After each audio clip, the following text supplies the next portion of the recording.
জয়গুরু। পরমপ্রেমা শ্রী শ্রী ঠাকুরের রাতুল রাঙা চরণে জানাই আমার কোটি কোটি প্রণাম। পরম আরাধ্যা জগৎজননী চরণে জানাই আমার কোটি কোটি প্রণাম।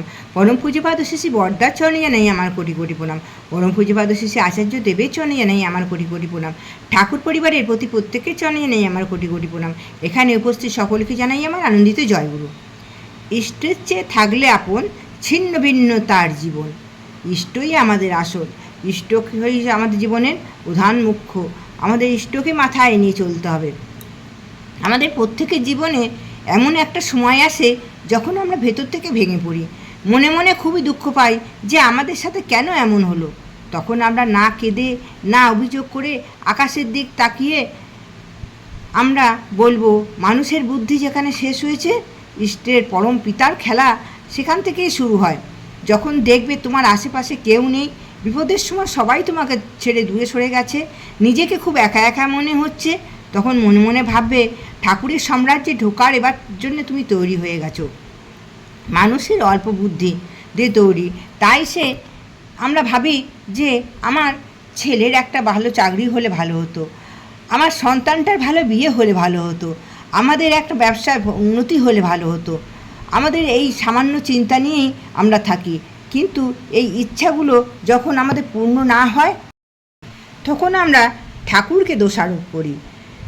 সব একটা কথাই মনে রাখতে হবে, আমরা পরম পিতার সন্তান। আমাদের কিসে মঙ্গল পরম পিতাই সেটাই অবশ্যই জানে, আর আমার কিসে অমঙ্গল সেটাও পরম পিতা খুব ভালো করে জানে। আমার সন্তান যদি, কোনো মায়ের সন্তান যদি একটা ধারালো ছুরি নিয়ে খেলা করে, মা কী করবে? সেই ছুরিটা কেড়ে নেবে। তারপরে সন্তানটি কী করবে? সেই ছুরিটা নেওয়ার জন্যে আবার খুব কান্নাকাটি করবে, কিন্তু মা কি সেই ছুরিটা দেবে? সেই ছুরিটা নিয়ে হয়তো সন্তানটার হাত কেটে যাবে, সেই জন্যই সে দেবে না। ঠিক সেই রকমই ঠাকুরের কাছে আমরা অনেক কিছুই চাই, সেই ইচ্ছা যদি পূরণ না হয় আমরা ঠাকুরকে দোষারোপ করি, হে ঠাকুর তোমার কাছে এইটা চাইলাম, তুমি দিলে না। কিন্তু আমরা তো পরম পিতার সন্তান, তিনি আমাদের সবসময়, আমি তার সন্তান যখন হয়ে থাকি আমরা যদি, তিনি নিশ্চয়ই আমাদের সবসময় মঙ্গলই চাইবেন, আমাদের কিসে যে ভালো হবে সেটাই তিনি করবেন। এটাই আমাদের ভরসা রাখতে হবে, আশা রাখতে হবে, বিশ্বাস রাখতে হবে ঠাকুরের প্রতি।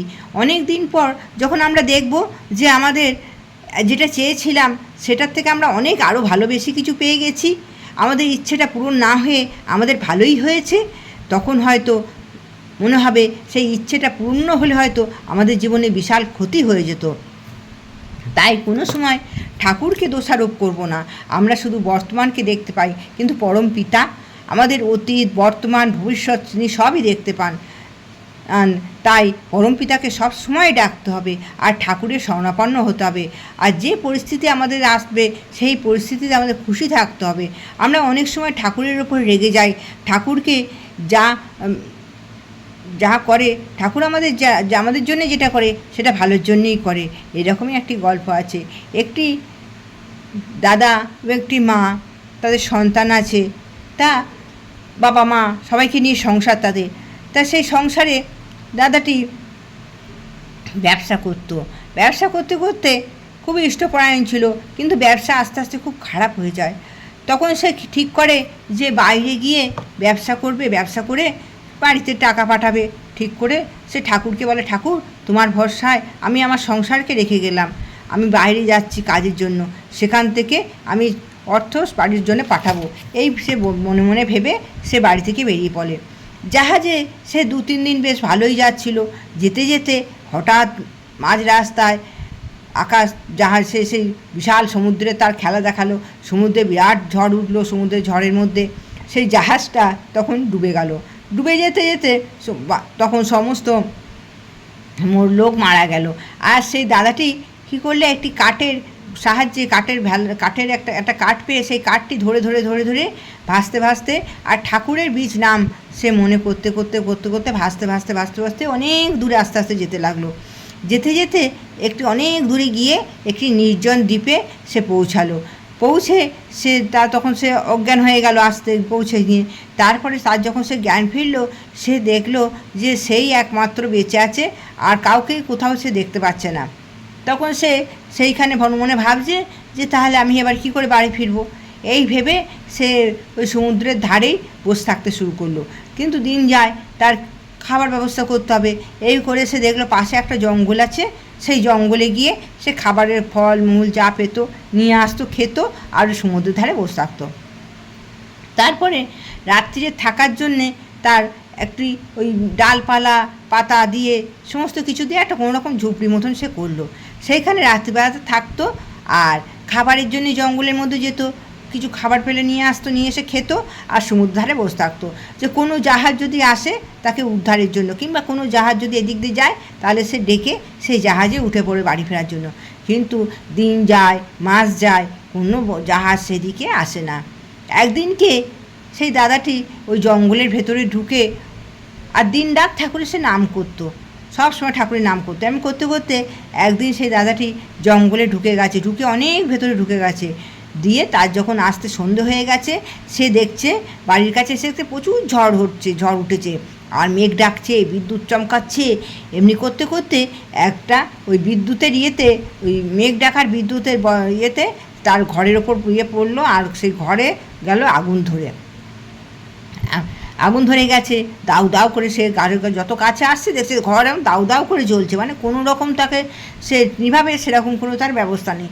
তখন সে দেখে না, say how how how how করে কাঁদতে শুরু করে দিল, যে ঠাকুর তুমি এ কী করলে, আমার প্রাণটা নিয়ে কোনো রকম এখানে বেঁচেছিলাম, এই ঘরটা করেছিলাম, এবার এই ঘরটার মধ্যে আমি যদি বাইরে থাকি আমার তো বাঘের শিয়ালে খেয়ে আমাকে শেষ করে দেবে, আমার তাহলে কি হবে? ঠাকুর তুমি এরম কেন করলে? আমাকে আত্মীয় পরিজন থেকে দূর করে দিলে, ব্যবসা নষ্ট হয়ে গেল, আমি এত দূরে চলে আসলাম, তারপরেও তোমার ইয়ে নেই, তুমি আমার ঘরটা ছিল সেই ঘরটাও পুড়িয়ে দিলে। এইভাবে খুব কাঁদছে, ঠাকুরকে অভিযোগ করছে, ঠাকুর এবার আমার কি হবে? এইভাবে ভেবে সে কাঁদতে কাঁদতে সেই রাত্রিরে সে ঘুমিয়ে পড়লো সমুদ্রের ধারে। তো সমুদ্রের ধারে ঘুমিয়ে পড়ার পর তার ভোরবেলায় যখন সে ঘুম ভেঙেছে, উঠে দেখছে দূরে একটা জাহাজ দাঁড়িয়ে রয়েছে, আর সেই জাহাজ থেকে কিছু মানুষ তার দিকে এগিয়ে আসছে। তখন সে আনন্দে উৎফুল্ল হয়ে উঠেছে। দিয়ে তারপর সেই জাহাজের লোকগুলো সেই দাদাটিকে জাহাজের ভেতর নিয়ে গেছে, তাকে যা ভালো স্নান করিয়ে ভালো জামা কাপড় দিয়েছে, অনেক দিন ধরেই রয়েছে একভাবে কীভাবে জামা কাপড় দিয়েছে, তারপরে তার খাওয়ার ব্যবস্থা করেছে। তার খাওয়াটা হয়ে গেলে সে তখন জলের বোতলটা দিয়েছে, জলের বোতলটা নিয়ে সে নাবিকের কাছে গেছে, বলছে আচ্ছা আপনাদেরকে কে পাঠালো? বলছে আমাদেরকে কেউ পাঠায়নি। বলছে তাহলে আপনারা এদিক দিয়ে যাচ্ছিলেন? বলে আমরা এদিক দিয়ে যাচ্ছিলাম, আমাদের এদিক দিয়ে যাওয়ার কথা নয়, আমরা দূর থেকে দেখতে পেলাম যে আকাশে বিরাট ধোঁয়া উঠছে, তখন আমরা এই দিকে চলে আসলাম, এসে দেখলাম কী ব্যাপার, এখানে এত ধোঁয়া উঠছে কেন? সেই জন্য এসে দেখি যে এরকম ঘরটা পুড়িয়ে গেছে ঘরটা, আর তুমি এখানে শুয়ে রয়েছো, সেই জন্য তোমাকে উদ্ধারের জন্যে আমরা নেমে আসলাম। তখন সেই দাদাটি মনে মনে ভাবলো যে ঠাকুর তাহলে যেটা করে নিশ্চয়ই মঙ্গলের জন্যেই। ওই যে বিদ্যুতের ইয়েতে, মেঘের বিদ্যুতের ইয়েতে যদি ঘরটা না তার পুড়তো, তাহলে ওই জাহাজের লোকগুলো তাহলে জানতে পারতো না যে এখানে কেউ আছে, এখানে আগুন লেগেছে, জানতে তারা আসতো না কোথায় আগুন লেগেছে, কী জন্য ধোঁয়া বেরোচ্ছে, তারা দেখতে আসতো না। দেখতে না আসলে তার দাদাটা এইভাবে পড়ে আছে, হয়তো এইভাবে থাকতে থাকতে ওই কুটিরের মধ্যেই থাকতে থাকতে হয়তো সে কিছুদিন বাঁচার পর তার জীবনটাই শেষ হয়ে যেত, বাড়িরও কেউ তার খোঁজ পেত না, এইভাবে সে শেষ হয়ে যেত জীবনে। এই জন্যে ঠাকুর আমাদের জীবনে দুঃখ কষ্ট তো আছেই, আর সেই দুঃখ কষ্ট কাটিয়ে ওঠার পথ আমরা ঠিক জানি না। ঠাকুরকে বলি ঠাকুর এটা করো, ঠাকুর ওটা করো, ঠাকুর সেটা করো, কিন্তু আমরা তো জানি না কিসে আমার মঙ্গল। সে আমাদের পরম পিতা, আমরা তার সন্তান। ঠাকুরের উপর বিশ্বাস রাখতে হবে, ভরসা রাখতে হবে, আশা রাখতে হবে, একদিন সে ঠিকই আমাদের ঠিক পথ দেখিয়ে দেখিয়ে নিয়ে যাবেনই ঠিক জায়গায়। এটাই আমাদের আসল কথা, আমাদের ঠাকুরকে ভরসা করতে হবে। ঠাকুর ছাড়া এই দুনিয়ায় কেউ আপন হতে পারে না। সবাই হয়তো একদিন তোমার কাছ থেকে ছেড়ে চলে যাবে, সবাই মানুষের মনে কিছু হলেই সে হয়তো দূরে সরে যাবে, কিন্তু ঠাকুর তোমার থেকে কোনো সময় দূরে সরে থাকে না। ঠাকুর সবসময় আমাদের সঙ্গে থাকেন। আমরা পরম পিতার সন্তান, পিতা কি সন্তানের থেকে আলাদা থাকতে পারে না? সন্তানের কষ্ট হলে পিতা ভালো থাকে। এই রকমই আমাদের ঠাকুরকে মন প্রাণ দিয়ে ভালোবাসতে হবে, ভরসা করতে হবে, তাহলেই আমাদের আর ইষ্ট নির্দেশগুলো ঠিকভাবে পালন করতে হবে, ইষ্টবিধি করতে হবে, ইষ্টবিধি ঠিক সময় জমা দিতে হবে। ঠাকুর তো আমাদের জন্য, ঠাকুর 29 দিনে নেন না আর 31 দিনে খান না, বোধন কি একটা কথাটা আছে। আমাদের ঠিক 30 দিনের দিন ইষ্টবিধিটা যথাস্থানে পাঠানোর ব্যবস্থা করতে হবে, কারণ না তিনি আমাদের দায়িত্ব নিয়েছেন, তিনি আমাদের দায়িত্ব নিয়েছেন দায়িত্ব নিয়ে তিনি আমাদের উদ্ধারের জন্য এই সামান্য কিছু কিছু কাজগুলো দিয়েছেন। এই সামান্য কিছু কিছু কাজগুলোকে আমাদের ঠিকভাবে পালন করতে হবে এইভাবে। আর সকালবেলা যখনই উঠলাম তখন ইষ্টভীতি করে নিলাম। ঠাকুর কিন্তু সেটা বলেননি।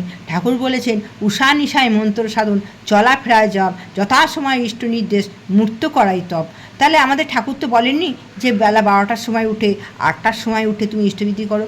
উষা নিশায় মানে অতি ভোরে উঠে আমাদের ঠাকুরের সঙ্গে ইষ্টভীতি নিবেদন করে আমাদের সংসারের কাজ শুরু করার আগে আমাদের ইষ্টভীতিটা নিবেদন করতে হবে। তারপরে তার সারাদিন চলাফেরার মাধ্যমে তার যে বীজ মন্ত্র আমাদের দিয়েছে সেটা জপ করতে হবে। এই জপ করতে করতে শুধু জপ করলেই ঠাকুর বলছেন না, নাম আর নামই অভেদ।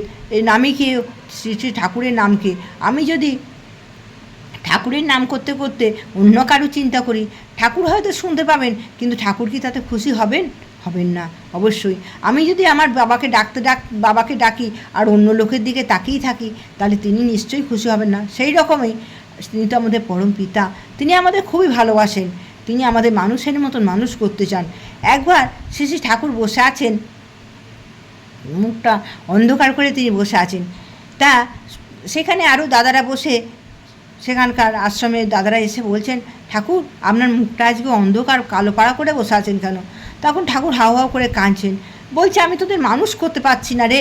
ঠাকুর চান আমরা মানুষের মতন মানুষ হতে। আমরা এই মানুষ হওয়ার জন্যেই আমাদের এই সৎসঙ্গ, ম্যান মেকিং কারখানা। তিনি সৎসঙ্গে এই সত্যানুসরণ গ্রন্থে আমাদের সকাল থেকে রাত পর্যন্ত কিভাবে চলবো, সংসার কিভাবে করব, মানুষের সঙ্গে কীভাবে কথা বলবো, তিনি কারুর দুঃখে কিভাবে তাকে সাহায্য করব। আমরা হয়তো পারবো না টাকা দিয়ে, কিন্তু মুখের ভালোবাসাটা যে ঠিক হয়ে যাবে গো, ঠাকুর আছে, ঠাকুরকে ডাকো, তাহলেই সব ঠিক হয়ে যাবে। একটু ভালোভাবে কথা বললে সেটা তো তার পয়সা লাগবে না। তাই তো ঠাকুর বললেন, মিষ্টি করো তোমার চলন তোমার মিষ্টি করো কথা, গুচাও মনের ব্যথা, এটাকে একটা আছে কথা। এরকম ঠাকুরের নানান নির্দেশ আছে, এইভাবে ঠাকুরের নানান বাণী আছে। সেই বাণীগুলো আমরা ঠিক পড়ে আমরা যদি ঠাকুরের পথে চলতে পারি, আমাদের মঙ্গল হবে। সবাইকার মঙ্গল কামনা করি ঠাকুরের রাতুল রাঙা চরণে। সবাই ভালো থাকবেন। জয় গুরু।